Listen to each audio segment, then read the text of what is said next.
Hello, guys. Just sitting here, twirling my pen and just thinking. And of course, I decided to think of this video and make it for you guys. So, without further ado, I'm just going to get right to it.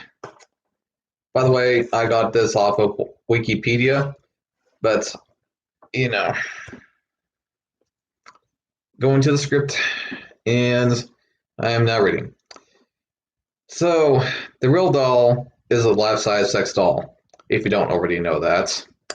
Manufactured by Abyss Creations, as they are called, LCC, in San Marcos, California, and sold worldwide. It has opposable PVC skeleton, now polyvinyl chloride, is a plastic. Basically, it's a plastic. That's just what it is. You've probably seen it, like, let's say, on a membership card for when you go to a store or something. It's just plastic in a nutshell. But anyway, moving on. So a PVC skeleton with steel joints and silicone flesh. Not just silicone, but medical grade silicone, by the way. But moving on. And the creator, who we'll mention, is Matt McCullen. And moving on from that, their early prototypes were made from solid latex with an interior skeleton, but construction of the outer material was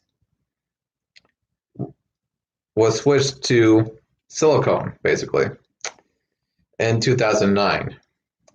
Abyss Creations switched from tin cure silicone, which is something that you can actually still get nowadays, but I would still recommend the platinum anyway because it's actually not that big of a price change. So just get the platinum and make sure that you're actually getting the platinum. Read on what doll you're getting. But anyway,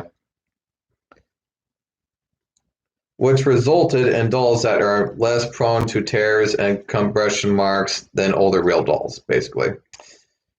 Also, I wanted to just quickly mention that they also have a YouTube site, actually, which I am actually subscribed to. I also, if you have a real doll yourself or you are just curious, I would recommend you watch some of the videos on their site. They don't make videos all the time like I do, but they occasionally make one. I would say it's mostly a promotional site or videos that they make, but moving on. And by the way, I know the way I'm laying out this information is a bit confusing, but Wikipedia didn't have some of this information on it, which is why I'm just kind of coming out with some of this information like I am. And I'm going to have to get on my phone to read the rest of this. Click on, wax off. Come on. Otherwise, I won't be able to read it. So the current incarnation of the female Realdoll product was introduced in 1996. I was about 6 years old at the time. Crazy, isn't it? Some people probably wouldn't think it was that early. In 2003, Abyss Creations introduced the Face X system, allowing any face to be interchangeable with any body.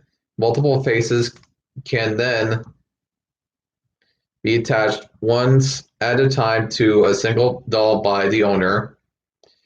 As of 2011, there are 9 female bodies and 16 female faces in the first product line.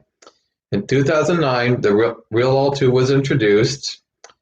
A couple years later is when I kind of got into the whole deal, which feature removable inserts for the mouth and vagina and faces that attach by magnets instead of Velcro.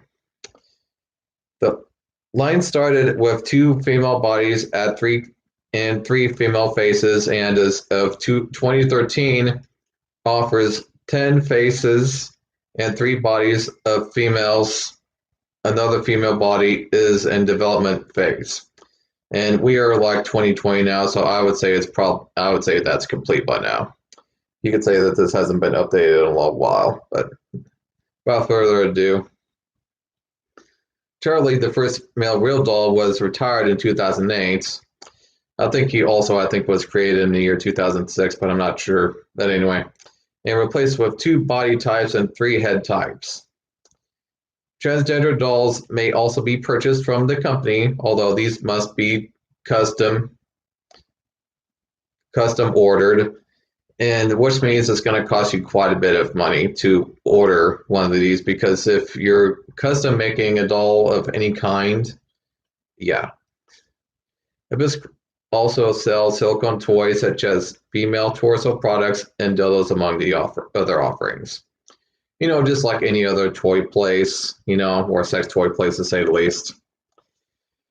For a time, the company also offered customizations as robotic hip actuators, finger skeletons instead of the usual wire finger armatures, and computer-controlled speech feedback, but these expensive options are no longer available.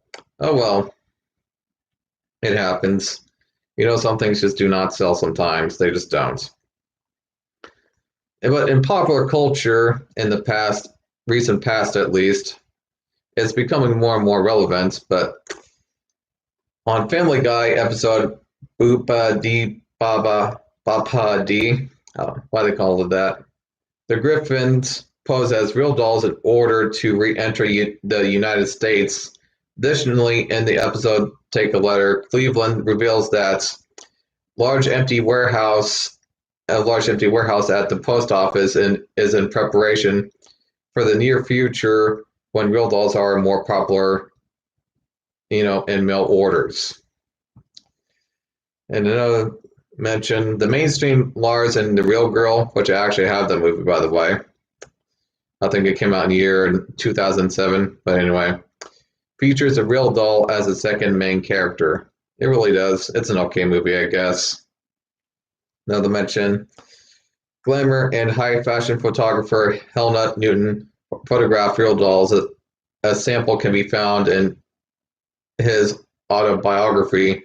Playboy magazine reportedly refused to publish Newton's real doll photo shoot, considering it too weird, according to his accounts.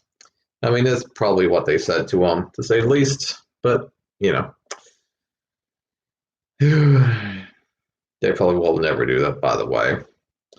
A film entitled Love Objects, starring Desmond Harrington, was released in 2003 that deals with a lonely man's purchase of a real doll that may be more real than he thinks. Nicole Skies and Dolls television documentary for the North One television, renamed Love Me, Love My Doll, for broadcast on BBC America, follows the lives of 4 men who have lived with their real dolls. Another mention, several lifestyle magazines feature reports focusing on people who own real dolls. That's it with that one. Another mention, Dave Hockey's All Dolled Up documentary. Another mention, real dolls are mentioned in the lyrics of the song Crockpot by the American rock band Sloth Lust, or Sloth Rust. But that's all I'm going to read to you guys today, because, to be frank, there's just so much damn information that I'm not even going to try and fit it into a video for you guys. It probably lasts over like 30 minutes. So what I did is I put you guys a link to the Vanity Fair site, which tells them a lot more on Matt McCullen and what he does and how things kind of started, and some other information that you might find interesting. It's a lot to read, but that's, again, the reason why I just put down in a link below. So you guys can just go to the site yourself if you want to. But with that being said, if you guys have any other questions about, love dolls, love doll care, etc., you can just ask me, and I'll see you guys later. Bye.